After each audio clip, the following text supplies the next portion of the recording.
Bonjour, bienvenue dans la série sur les bases de la mécanique quantique. Donc continuons sur la fonction d'onde.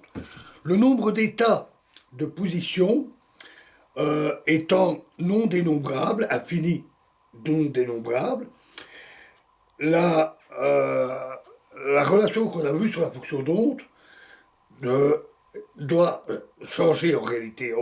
J'ai écrit ça comme une somme, mais ça doit être une intégrale, c'est-à-dire psi x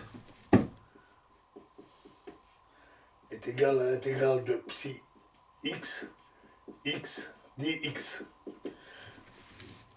Mais bon, c'est un détail technique dont on n'a pas réellement besoin ici. Mais vous verrez peut-être ce genre de notation, donc c'est utile à savoir.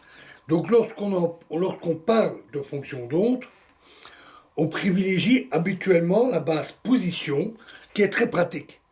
Et on n'utilise que cette fonction pour décrire la particule. À elle seule, elle suffit. La fonction d'onde est une représentation souvent utilisée. Alors, je vais donner quelques exemples. Un état P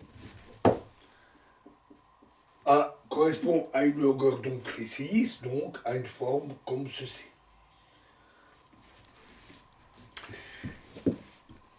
Un état tel que x1 plus x2 qu'on a vu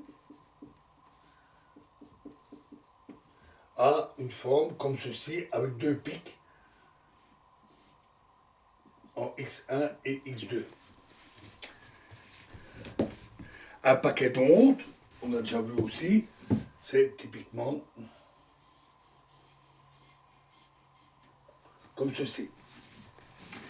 Et une particule localisée dans une petite région peut s'écrire comme ceci. Elle est localisée dans cette région. C'est donc une représentation très pratique et très intuitive. La grandeur de la fonction d'onde, son module, donne aussi à peu de choses près la probabilité de présence de la particule. Mais attention, il y a quand même un point important. Une probabilité, c'est un nombre positif, compris entre 0 et 100%, 1.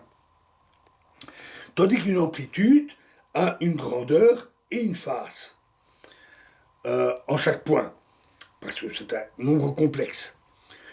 Pour passer à la probabilité, il faut donc effectuer l'opération psi de x, le module au carré. Mais elle a l'avantage de préserver les proportions. C'est pas linéaire, mais c'est proportionnel. Une grande amplitude est équivalente à une grande probabilité. Mais la différence transparaît quand même dans les dessins que j'ai fait ici. Dans le paquet d'ondes, l'amplitude prend alternativement des valeurs positives et négatives. Et bien entendu, on ne dessine que la grandeur de la fonction d'onde et pas sa phase. Parce que si on présentait les deux, en chaque point, cela donnerait un dessin compliqué et quasiment illisible.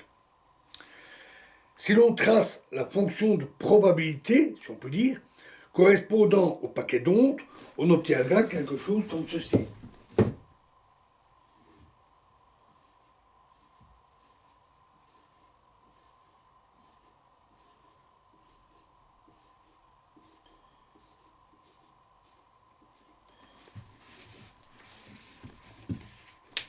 Les parties négatives se retrouvent au-dessus et donnent des probabilités positives de même grandeur. Dans le dessin ici de la fonction d'onde, j'ai représenté l'amplitude de la fonction d'onde, mais pas sa phase. Ce qui serait difficile car sur un graphique en ordonnée, en vertical, pour un point, une abscisse donnée, on n'a qu'une seule valeur possible, alors que les nombres complexes ont deux valeurs. Il y a quand même une exception dans ces dessins. Je dis que j'ai représenté la grandeur de l'onde dans tous ces dessins, il y a une exception. Est-ce que vous la voyez?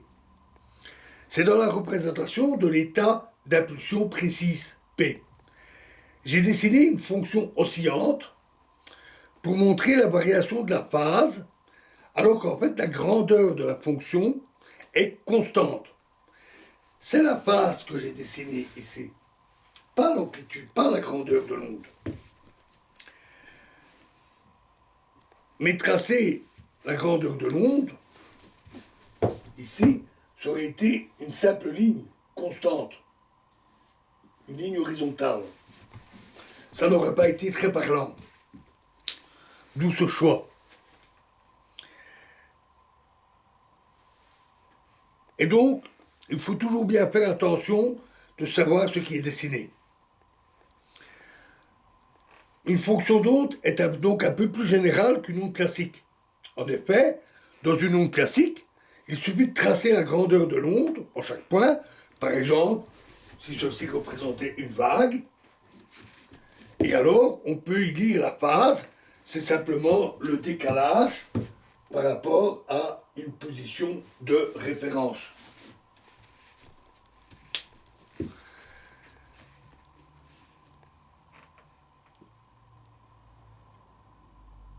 Tandis qu'ici, en chaque point, la grandeur et la phase peuvent avoir des valeurs quelconques.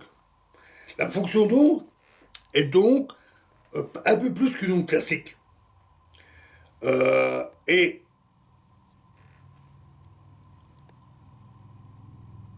à la fois sa grandeur et sa phase, en chaque point, ont leur importance. Ceci est bien normal après tout. Parce qu'une particule quantique, on l'a vu, ce n'est pas un corpuscule, mais ce n'est pas non plus une simple onde classique. Elle est un peu plus complexe que ça.